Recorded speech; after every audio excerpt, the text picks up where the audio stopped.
శ్రీ గురుభ్యో నమః. హరి ఓం. అందరికీ నమస్కారం. వైఖరి రూప, ఇది అమ్మవారి 5 అక్షరాల నామం. ఇది 371వ నామం. ఈ నామంతో అమ్మవారికి నమస్కారం చేసేటప్పుడు వైఖరి రూపాయే నమః అని చెప్పాలి. వైఖరి రూప అంటే స్పష్టముగా వ్యక్తమైన వాక్కు అని అర్థం.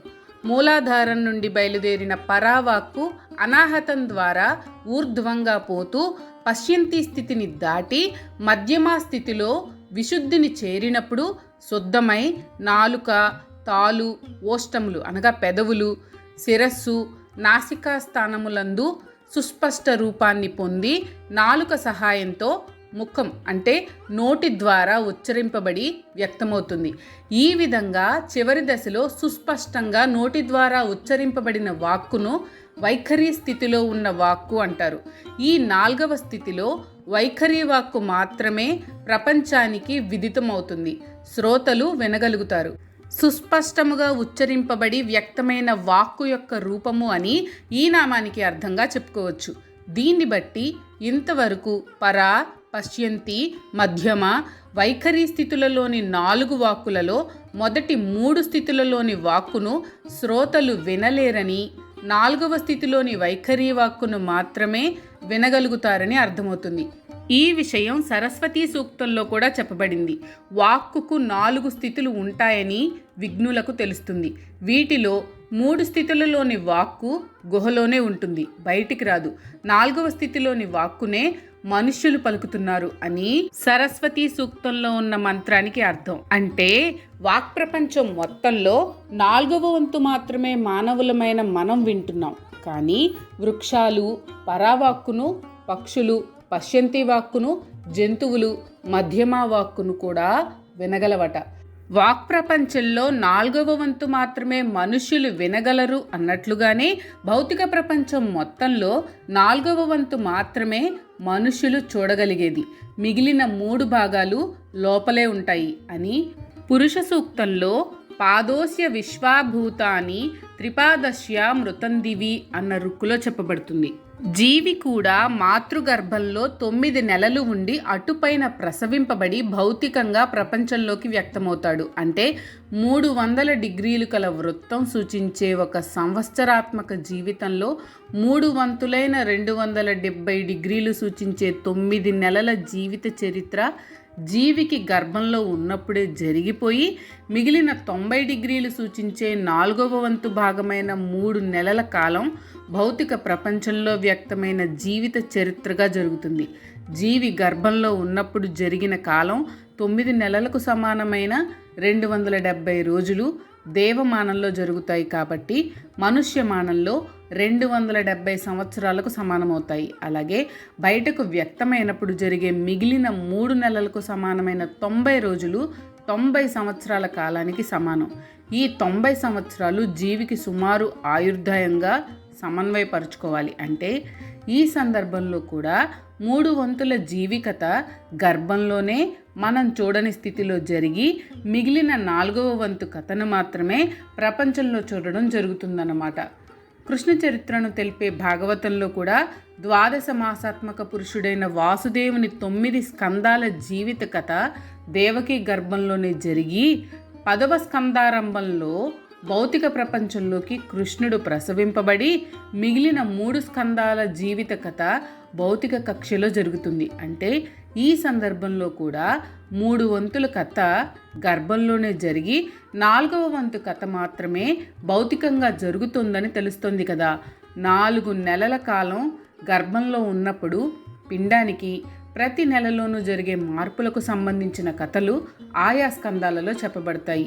ఉదాహరణకు 3వ నెలలో ఉన్న జీవికి సంఖ్యల గురించిన ప్రజ్ఞ వికసిస్తుంది. అందుకు తగ్గట్లుగా 3వ స్కందంలో కపిలుడు దేవహూతికి సాంఖ్యమును వివరించుట అనే కథాభాగం ఉంటుంది. 10వ నెలలో జరిగే కృష్ణుని జననం 10వ స్కందంలో ఉంటుంది. భౌతిక ప్రపంచంలో ప్రతి వస్తువుని కానీ వ్యక్తిని కానీ నిర్దేశించడానికి ఒక ఉనికికి సంబంధించిన బిందువు, దూరము లేదా ఎత్తు, వైశాల్యము, పరిమాణము ఉంటాయి. అయినా ప్రపంచంలో వ్యక్తిని కానీ వస్తువుని కానీ చూస్తున్నప్పుడు పరిమాణమే కనపడుతుంది కానీ మిగిలిన 3 అంశాల గురించి భావనలోనికి రాదు. అవి నేపథ్యంలోనే ఉండిపోతాయి. పరిమాణమే ఎదురుగా భాసిస్తుంది. అంటే ఈ సందర్భంలో కూడా 3 వంతులు నేపథ్యంలోనూ 4వ వంతు మాత్రమే చూడబడే స్థితిగాను ఉన్నదన్నమాటే కదా. వాక్కుకు సంబంధించిన 4 స్థితులను ఆధునిక మానవునికి కానీ శాస్త్రజ్ఞునికి కానీ అర్థమయ్యేలాగా చెప్పాలంటే ఇప్పుడు ఒక ఉదాహరణ చెప్పుకోవచ్చు. ఒకడు ఒక పుస్తకాన్ని చూశాడు. వెంటనే ఇది పుస్తకము అని చెప్దామనుకున్నాడు. ఇలా చెప్దామనుకున్న సంకల్పం ఉచ్చరించేవాడి రూపంలో ఉంది. ఈ స్థితిలోని వాక్కును పరావాక్కు అంటారు. దీన్ని సంకల్పంగా కానీ ఉచ్చరించేవాడిని బ్రహ్మగా కానీ సమన్వయపరచుకోవచ్చు. సంకల్పం కలగంగానే దాన్ని ఒక భావంలోకి మార్చుకోవడం జరుగుతుంది. భావంలోకి మార్చబడిన వాక్కును పశ్యంతి వాక్కు అంటారు. భావంలోకి మార్చబడిన దాన్ని వ్యక్తం చేయడానికి సంకేతాలతో ఒక భాషలోకి మార్చుకోవడం జరుగుతుంది. మనస్సులోనే జరిగే ఈ సంకేతాల భాషా రూపంలో ఉన్న వాక్కును మధ్యమ వాక్కు అంటారు. మనస్సులో ఒక భాషలో ఉన్న వాక్కును భౌతికంగా నోటితో ఉచ్చరిస్తే అప్పుడు వ్యక్తమయ్యే వాక్కును వైఖరి వాక్కు అంటారు. ఈ స్థితిలో ఉన్న వాక్కునే ఎదుటివారు వినగలరు. ఇంతకు పూర్వం 3 స్థితులలోని వాక్కును వినలేరు. ఈ 4 స్థితులను వరుసగా పరా, పశ్యంతి, మధ్యమ, వైఖరి వాక్ స్థితులు అంటారు. పరాస్థితిని సంకల్పంగాను, పశ్యంతి స్థితిని భావంగాను, మధ్యమ స్థితిని సంకేతంగాను, వైఖరి స్థితిని ఉచ్చారణగాను సమన్వయపరచుకోవచ్చు. వీటినే ఇంగ్లీష్లో will, concept or import, code and utterance స్థితులుగా చెప్పుకోవాలి. పురాణాల్లో ఉచ్చరించేవాడిని బ్రహ్మతోనూ, ఉచ్చరింపబడుతున్న దాన్ని సరస్వతితోనూ అంటే ప్రవాహంగాను, వారి వాహనాన్ని సోహం శ్వాసలో ఉన్న హంసోగాను సంకేతిస్తారు. వారిద్దరి సంభాషణమే ఈ సృష్టిగా వ్యక్తమవుతుందని చెప్తారు. ముఖం ద్వారా వ్యక్తమయ్యే ఒక పదం, 2 పదాలు, 4 పదాలు, 8 పదాలు ఇలా అనేక అక్షరాల రూపంలో వ్యక్తమయ్యే వాక్కును గౌరీదేవితో పోలుస్తారు. ఈ భావనే గౌరీదేవికి సంబంధించిన మంత్రంలో చెప్తారు. గౌహ అంటే వెలుగు అని అర్థం. గౌరీ అంటే లోపల ఉన్న అర్థాన్ని బయటికి వెలుగుగా ఇచ్చినది అని అర్థం. వాగ్దేవిగా అమ్మవారికి సంబంధించిన ఈ 4 నామాలకు ఎన్నో రకాల సమన్వయం ఉందని గ్రహించాలి. శ్రీమాత్రే నమః. భక్త మానస హంసిక ఇది అమ్మవారి 8 అక్షరాల నామం. ఇది 372వ నామం. ఈ నామంతో అమ్మవారికి నమస్కారం చేసేటప్పుడు భక్త మానస హంసికాయే నమః అని చెప్పాలి. భక్త అంటే భక్తుల యొక్క అని, మానస అంటే మనస్సుల యందు విహరించు అని, హంసిక అంటే ఆడు హంస అని అర్థం. మానస అంటే మనస్సు లేదా మానస సరోవరం. భక్తులు అమ్మవారి ధ్యానంలో ఉన్నప్పుడు వాళ్ళ మనస్సులనే సరోవరాల్లో అమ్మవారు ఆడుహంసలాగా విహరిస్తుందట. మనస్సు చంచలంగా కాకుండా స్థిరంగా ఉంటే అది మానస సరోవరం అవుతుంది. అప్పుడు ఆ మనస్సులో నిలిచిన శ్వాస హంస అవుతుంది. ఇది యోగాభ్యాసంలో ఒక స్థితి. ఒక్కొక్కప్పుడు ఈ స్థితిలో మనం ప్రమేయం లేకుండానే శ్వాస తాత్కాలికంగా నిలుస్తుంది. మన ప్రమేయం ఉండి శ్వాస ఆగడాన్ని శ్వాస నిలుపుట అనాలి కానీ శ్వాస నిలుచుట అనకూడదు. ఈ రెంటికి భేదం ఉంది. శ్వాస నిలుచుట స్టేషన్లో రైలు ఆగడం లాంటిది. శ్వాస నిలుపుట దొంగలు రైలు ఆపడం లాంటిది. ఇలా శ్వాస నిలిచిన స్థితులలో ద్రష్ట, దృష్టి, దృశ్యము లేదా జ్ఞానము, జ్ఞేయము, జ్ఞాత ఏకమై ఉంటాయి. భక్తుల యొక్క మనస్సరస్సులలో ఆడుహంసగా విహరించినది అని ఈ నామానికి అర్థంగా చెప్పుకోవచ్చు. శ్రీమాత్రే నమః. కామేశ్వర ప్రాణనాడి ఇది అమ్మవారి 8 అక్షరాల నామం. ఇది 373వ నామం. ఈ నామంతో అమ్మవారికి నమస్కారం చేసేటప్పుడు కామేశ్వర ప్రాణనాడ్యే నమః అని చెప్పాలి. కామేశ్వర అంటే శివుని అని అర్థం. ప్రాణనాడి అంటే ప్రాణనాడీ స్వరూపిణి అని అర్థం. నరాలు రాగి తీగల లాంటివి. వాటి గుండా విద్యుత్ ప్రవహిస్తేనూ ప్రవహించకపోతేనూ ఉండే తేడా దేనివల్ల అయితే వస్తుందో దాని లాంటిది నాడి అనాలి. శవానికి నరాలుంటాయి కానీ నాడీ మండలం పనిచేయదు. కాబట్టి నాడీ మండలం సూక్ష్మమైందే కానీ స్థూలమైన పదార్థంతో చేయబడి ఉండదు. ఈ నాడులు అయస్కాంత బలరేఖల లాంటివన్నమాట. సృష్టికి ఉన్ముఖంగా పరావాక్కు బయలుదేరితే అది వచ్చే త్రోవను కామేశ్వర ప్రాణనాడి అనవచ్చు. ఈ నాడి లేకపోతే శివుడు శవమవుతాడు, కదలలేడని, సృష్టిని ప్రభవించలేడని ఆదిశంకరులు సౌందర్య లహరిలోని మొదటి శ్లోకంలో అంటారు. ఈ కామేశ్వర ప్రాణనాడికి సంబంధించిన పరావాక్యే తైత్తిరీయంలో సోకామయత అంటూ చెప్పబడుతుంది. మొత్తానికి ఈ నామానికి ఈ రకంగా అర్థాలు చెప్పుకోవచ్చు.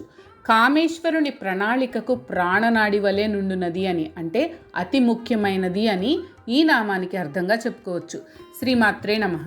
కృతజ్ఞ ఇది అమ్మవారి 3 అక్షరాల నామం. ఇది 374వ నామం. ఈ నామంతో అమ్మవారికి నమస్కారం చేసేటప్పుడు కృతజ్ఞాయే నమః అని చెప్పాలి. కృతజ్ఞ అంటే చేయబడే పనులన్నీ తెలిసినది అని అర్థం. ఎప్పుడు ఎవ్వరు ఏ పని ఎలా చేశారో చేస్తున్నారో అన్నీ తెలిసినది. అంటే ప్రాణులు చేసే పాప పుణ్యాలన్నీ ఎప్పటికప్పుడు తెలుసుకునేది. ఇందుకు అమ్మవారికి కొంతమంది నమ్మకంగా పనిచేసే సాక్షులున్నారు. సూర్య, చంద్ర, యమ, కాల, పంచభూతాలు అనే 9 మంది సాక్షుల ద్వారా ఎప్పటికప్పుడు ప్రాణులు చేసే మానసిక, శారీరక దుష్కృత్య సుకృత్యాలన్నీ తెలుస్తాయి. ఈ అర్థంలో అమ్మవారు కృతజ్ఞ. ఎవ్వరు ఏ విధంగా అర్చించినా వారు చేసిన పనులను బట్టి, చేసిన వారి ఉద్దేశ్యాలను బట్టి వారికి అవసరమయ్యే వాటిని అవసరమైన సమయాల్లో సమకూర్చడంలో మరుపు లేకుండా గుర్తు పెట్టుకునేది. కాబట్టి అమ్మవారు కృతజ్ఞ. మొత్తం మీద ఈ నామానికి ఈ రకంగా అర్థాలు చెప్పుకోవచ్చు. అందరూ చేయు అన్ని విధములైన కృత్యములు గూర్చి తెలిసినది అని, చేసిన పనిని బట్టి ప్రతిఫలమును సమకూర్చున్నది అని ఈ నామానికి అర్థాలుగా చెప్పుకోవచ్చు. శ్రీమాత్రే నమః. కామ పూజిత ఇది అమ్మవారి 375వ నామం. ఇది 5 అక్షరాల నామం. ఈ నామంతో అమ్మవారిని పూజించేటప్పుడు కామ పూజితాయే నమః అని చెప్పాలి. కామ అంటే కామునిచే అని అర్థం. పూజిత అంటే పూజింపబడినది అని అర్థం. కాముడు అంటే శివుడు, మన్మధుడు, కోర్కెలు కలవాడు అని 3 రకాల అర్థాలు ఉన్నాయి. కామేశ్వరుడు జగజ్జననిని పూజించి తన జగత్ సృష్టి కార్యక్రమాన్ని ప్రారంభించాడు. కాబట్టి అమ్మవారు కామపూజిత. పిల్లవాడైనా శరీరం లేకపోయినా మన్మధుడైన కాముడు అమ్మవారిని ఆరాధించి ఆమె అనుగ్రహాన్ని పొంది ముల్లోకవాసులను కూడా జయించగల సామర్థ్యాన్ని పొందాడు. అందుచేత అమ్మవారు కామపూజిత. కోర్కెల కలవారిని కాములు అంటారు. వారందరూ తమ కోర్కెలు తీరడం కోసం అమ్మవారిని పూజిస్తారు. అందుచేత అమ్మవారు కామపూజిత. మొత్తానికి ఈ నామానికి ఈ రకంగా అర్థాలు చెప్పుకోవచ్చు. శివునిచే పూజింపబడినది అని, మన్మధునిచే పూజింపబడినది అని, కోర్కెలు గల వారిచే పూజింపబడినది అని ఈ నామానికి అర్థాలుగా చెప్పుకోవచ్చు. శ్రీమాత్రే నమః. మీకు కనుక ఈ వీడియో నచ్చినట్లయితే లైక్ చేయండి. అలాగే మీ ఫ్యామిలీ అండ్ ఫ్రెండ్స్కి షేర్ చేయండి. ఛానల్లో కొత్త నోటిఫికేషన్స్ కోసం సబ్స్క్రైబ్ చేయండి. అలాగే పక్కనే ఉన్న బెల్ ఐకాన్ని ట్యాప్ చేయండి.